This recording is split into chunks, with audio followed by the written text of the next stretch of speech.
Well, we found out today that China and Japan are still buying American Treasury debt. In fact, Japan outpaced China, interesting in and of itself, but those two places appear to be the only ones seemingly betting on America being number one for investment over the long term. The rest of the world is focused on these grim headlines: a weak dollar, double-digit unemployment, a growing deficit. Is America still the number one place to put your money? Here now is Bill Gross, Co-Chief Investment Officer at PIMCO, manager of the largest mutual fund in the world, the PIMCO Total Return Fund, assets of $192 billion, and Jim Pualsen, Chief Investment Strategist at Wells Capital Management. Good to have both of you with us. Thank you, Erin. Bill Gross. Beer. I remember earlier this summer you were talking about buy those Build America bonds, but I'm concerned that now America may not be your best idea. Well, it actually never was. Within the United States, the Build America bonds are a good alternative. But, you know, the attractiveness of U.S. versus global investment alternatives depends on fundamental growth prospects, the direction of its currency, and importantly, of course, the price an investor must pay to buy or sell. Typically stocks or equity investments are better made in strong growth economies. That's not the U.S. You go where the growth is, and today that would be in developing markets such as Brazil or Asia. In contrast, the bond investments are best made in weak economies, which portend low inflation and loose monetary policy, and that would be the U.S. All right, so can we just, before we bring in Mr. Pualsen here, I know, Bill, that you have a chart. This is a very grim thing that we're about to put up here, but this is basically your way of saying if you're looking at fixed income and you want to get some income, maybe the United States isn't the place to be, and if you're looking at buying stocks, maybe it's the most overvalued market out there.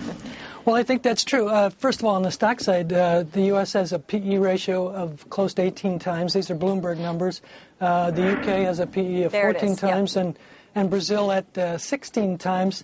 The U.S. yielding only 2.27% versus higher yields than some of these other markets. On the bond side, the U.S. is yielding on a 10-year swap 3.63, whereas the U.K. and Brazil at 13%, far out yielding the U.S. So the U.S. is attracting foreign investment from China and from Japan for alternative reasons, not for the reasons of price or yield, because in both of those cases, on the bond side and the stock side, they seem to be overpriced. James Pualsen, those charts that Bill just put up would indicate all roads lead to Brazil right now. What do you think? Well, I agree with Bill that, on a growth basis, that the emerging world is going to lead and is leading, will lead, both because they have higher internal growth prospects, because they have greater resource growth, land, labor, and capital growth than does the developed world, primarily because of young demographics, but also because I believe that emerging world currencies are going to begin a process of slow appreciation that's going to last maybe over the better part of the next decade against the Western developed economies, and so you get repatriation effect as well. But I doesn't necessarily mean that the developed economies will be bad investments. They may not perform as well as the emerging world over the next decade, but that doesn't mean they'll perform poorly. And I think both markets are going to do well, at least in the immediate term here over the next couple of years. And in addition to that, you still have to factor in not just growth possibilities, but also political stability. Right. And I still think the West and the U.S. has that, and that's why there's dollar flow still coming here. Bill Gross, one thing that we've all now heard is this argument that America's dollar is dropping. That is a sign of America's long-term competitiveness dropping. And when you put all of it together, America's not going to be number one anymore, right? Some people make that argument. But then you have to ask, if America isn't going to be number one right now, who will be? What is the other investment other than the dollar? And that's where there doesn't appear to be an answer, does there? Well, I think that's a red herring to some extent, Erin, because the search for an alternative reserve currency, which may be 5 to 10 to 15 years away, belies the fact that all other currencies, a basket of emerging market currencies or simply a basket of developed currencies as well, is a better alternative than a depreciating dollar. I mean, let's take China and Japan that you mentioned at the beginning of the segment in terms of their buying treasuries. Over the past year, developed market currencies relative to the dollar have appreciated by 15%, or the dollar has gone down by 15%.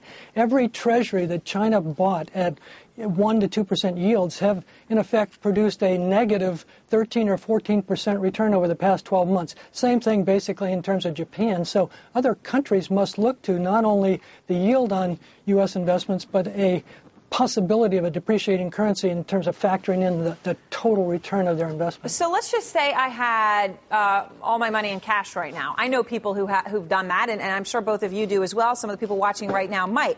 My question is, how much of it would you put, if you just had to say a percent, in the United States of America? Jimmy first.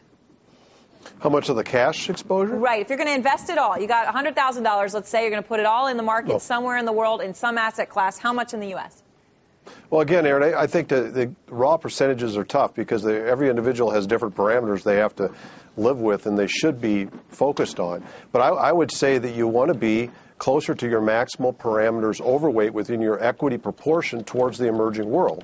Whatever they may be. They may be more for some individuals that can handle more risk than others, but I think you want to be close to your maximum exposure to the emerging world and minimum exposure to the developed world right now. And I also think that I'm of the view that we are early in this global recovery, so I would rather be overweighted or more maximally tilted towards equities and risk assets in general than I would bond assets. All right, final word to you then, Bill. And now, Bill, keep in mind, you can't come here and say, oh, I put a lot in the U.S. I'm a patriot because I saw that chart. I saw the chart with U.S. stocks and bonds. What is your answer? Well, I'll give you a number. And I think Jim is correct in terms of making sure that the individual, in terms of their situation, their age, their wealth, et cetera, allocates accordingly. But a middle-aged person, looking for retirement 20 years out should probably have 25 to 30% of their investments slanted towards the equity side outside the United States. Wow, and that obviously much more than people would say even a few years ago. Thanks so much to both of you. You're welcome. We appreciate it.